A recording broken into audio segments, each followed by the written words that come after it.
আচ্ছা, একটা জিনিস ভাবুন তো, যদি এমন হয় মানে 1 ঘন্টায় আপনি এমন কিছু করে ফেললেন যা বেশিরভাগ লোক হয়তো পুরো দিনেও পারে না। ইন্টারেস্টিং প্রশ্ন।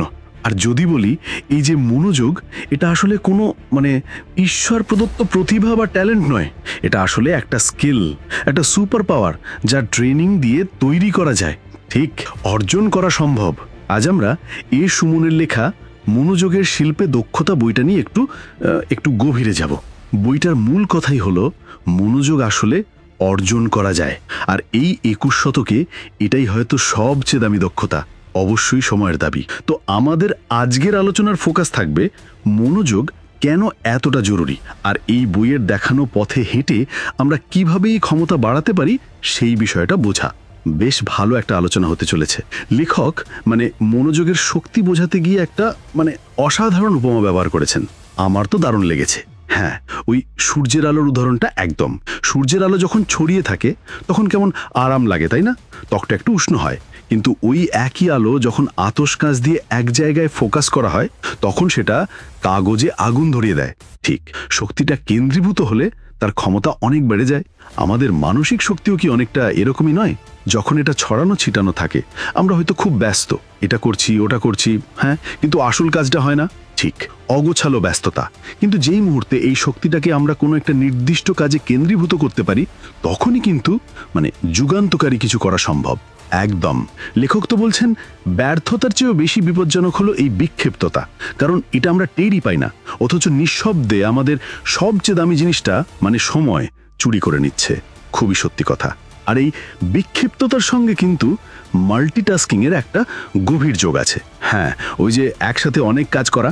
ঠিক বইটাতে লেখক খুব পরিষ্কার করে বলেছেন আমরা যেটাকে মাল্টিটাস্কিং ভাবি, একসঙ্গে অনেক কাজ সামলানো, সেটা আসলে এক কাজ থেকে আর এক কাজে খুব দ্রুত লাফিয়ে যাওয়া ছাড়া আর কিচ্ছু না।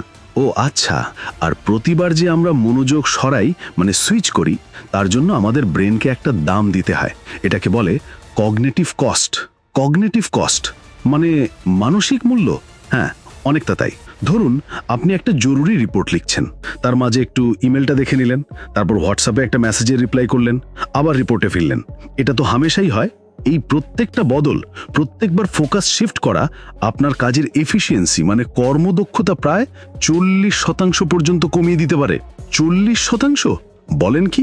হ্যাঁ, আর মজার ব্যাপার হলো আমরা ভাবি যে মাল্টিটাস্কিং করে আমরা সময় বাঁচাচ্ছি, অনেক কাজ একসঙ্গে করছি, কিন্তু আসলে কি হয় বলুন তো? কি হয়? আমরা আরো স্লো হয়ে যাই, আর ভুল করার সম্ভাবনা অনেক বেড়ে যায়। তার মাল্টিটাস্কিং আসলে একটা মস্ত বড় ফাঁকি। কিন্তু এই যে চারিদিকে এত distraction, phone, notification, social media, এর মধ্যে মনোযোগ ধরে রাখার উপায়টা কি তাহলে? দেখুন, লেখক এখানে কিন্তু একটা খুব ইন্টারেস্টিং দিকে ইঙ্গিত করেছেন। তিনি আমাদের একটা প্রায় ভুলে যাওয়া প্রাচীন পদ্ধতির কথা মনে করিয়ে দিয়েছেন, মেডিটেশন বা ধ্যান। মেডিটেশন সেটা তো অনেকে আধ্যাত্মিক ব্যাপার বলে মনে করেন। হ্যাঁ, কিন্তু লেখক এটাকে শুধু সেই দিক থেকে দেখছেন না, উনি এটাকে মনোযোগ বাড়ানোর একটা সায়েন্টিফিক পরীক্ষিত টুল বা কৌশল হিসেবে দেখাচ্ছেন। একরকম নিউরো হ্যাকিং বলতে পারেন। নিউরো হ্যাকিং, বাহ! বইয়ের একটা খুব পাওয়ারফুল কথা আছে, মেডিটেশন শুধু একটা অভ্যাস নয়, এটা একটা শিল্প যা আমাদের জীবনের মোড় ঘুরিয়ে দিতে পারে।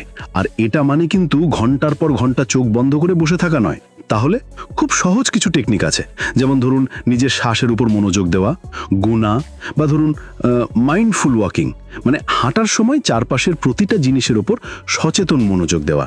এই সহজ জিনিসগুলো নিয়মিত করলে আমাদের মনোযোগের যে মানসিক পেশি, এই শব্দটা লেখক ব্যবহার করেছেন, সেটা ধীরে ধীরে শক্তিশালী হয়। মানসিক পেশি, এই আইডিয়াটা দারুণ তো। যেমন ব্যায়াম করে শরীরের পেশি তৈরি হয়, একদম।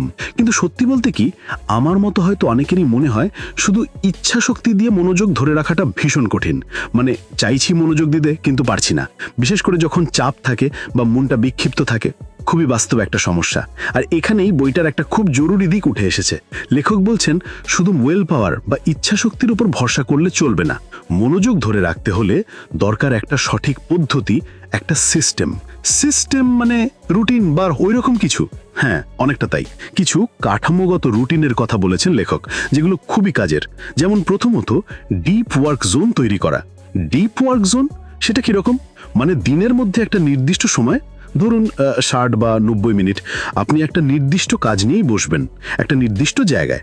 আর সেই সময় সমস্ত ডিস্ট্র্যাকশন, ফোন সাইলেন্ট, নোটিফ অফ, সব বন্ধ, শুধু ওই কাজটাতেই ফোকাস। আচ্ছা, একনাফ ফোকাসড কাজ, ঠিক।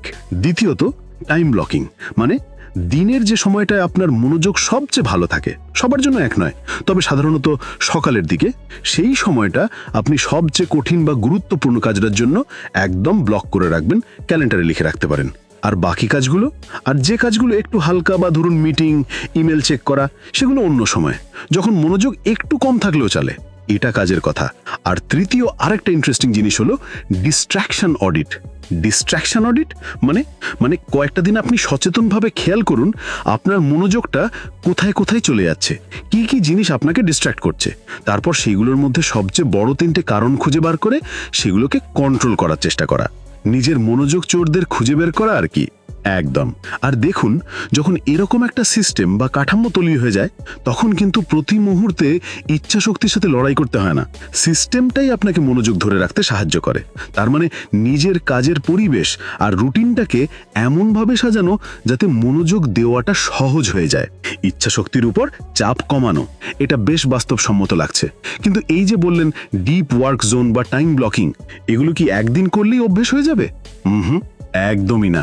এখানেই বইটার শেষ, আর আমার মনে হয় সবচেয়ে গুরুত্বপূর্ণ বার্তাটা আসছে, সেটা হলো ধারাবাহিকতা, কনসিস্টেন্সি। আচ্ছা, মানে রোজ করতে হবে? হ্যাঁ, প্রতিদিন অল্প অল্প করে চর্চা না করলে এই মনোযোগের দুঃখতাটা কিন্তু ধরে রাখা প্রায় অসম্ভব। এর জন্য লেখক একটা খুব সিম্পল, মানে সহজ 3টে ধাপের দৈনিক রুটিনের কথা বলেছেন। কিরকম সেটা? খুব সহজ। 1, সকালের স্বচ্ছতা সেশন, মাত্র 5 মিনিট। দিন শুরু করার আগে শুধু ভাবুন আজকের দিনের সবচেয়ে গুরুত্বপূর্ণ কাজ কোনটা। জাস্ট একটা কাজ, শুধু একটা। হ্যাঁ, ওয়ান মোস্ট ইম্পর্টেন্ট থিং। 2, 90 মিনিটের ডিপ ওয়ার্ক স্প্রিন্ট, মানে এরপর ওই একটা কাজ নিয়ে বসুন, পুরো ফোকাস দিয়ে 90 মিনিট কাজ করুন। আর 3 নম্বর হলো সন্ধ্যার পর্যালোচনা, এটাও 5 মিনিট। দিন শেষে একবার ভাবুন আজ কি মনোযোগটা ধরে রাখতে পেরেছিলাম, কোথায় পারলাম, কোথায় পারলাম না, কি করলে কাল আরো ভালো করতে পারি। বাহ, খুব সহজ কিন্তু শক্তিশালী রুটিন মনে হচ্ছে। সকালের প্ল্যানিং, দিনের ফোকাস আর সন্ধ্যার রিভিউ। ঠিক। আর বইটাতে একটা কথা আছে আমার খুব মনে ধরেছে, অগ্রগতি মানে সারাদিন ধরে অনেকগুলো কাজ করা বা ব্যস্ত থাকা নয়, বরং যার সবচেয়ে গুরুত্বপূর্ণ সেই কাজটা পূর্ণ মনোযোগ দিয়ে শেষ করা। দারুণ কথা, মানে কোয়ালিটি ওভার কোয়ান্টিটি। একদম। তাহলে দেখুন আজকের আলোচনা থেকে আমরা কি কি পেলাম। প্রথমত, মনোযোগ কোনো ম্যাজিক নয়, এটা একটা স্কিল যা শেখা যায়, চর্চা করা যায়।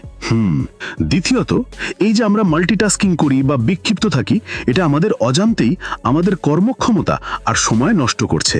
ঠিক।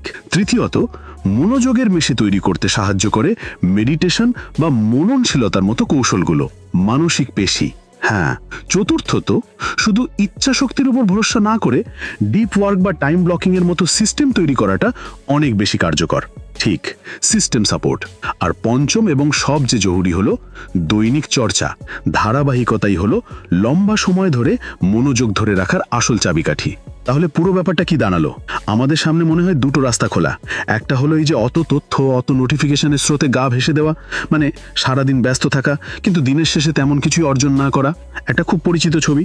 অথবা দ্বিতীয় পথটা হলো এই যে মনোযোগের শক্তিটাকে চেনা জানা এবং এটাকে ব্যবহার করে সচেতনভাবে নিজের জীবনকে, নিজের কাজকে আরো অর্থপূর্ণ করে তোলা, নিজেদের আরো উন্নত করা।